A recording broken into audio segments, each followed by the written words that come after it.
Friday monggo tayo dyan. Ayan, sarap-sarap. Ayan guys, ang ating monggo. Lagay tayo ng gulay. Ayan. Lagay tayo ng talbos ng kamote.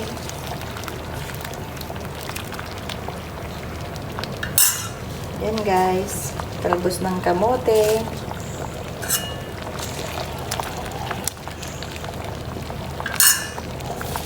Tapos lagyan din natin ng dahon ng malunggay.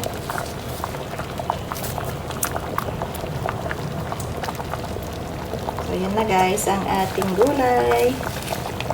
Delicious gulay.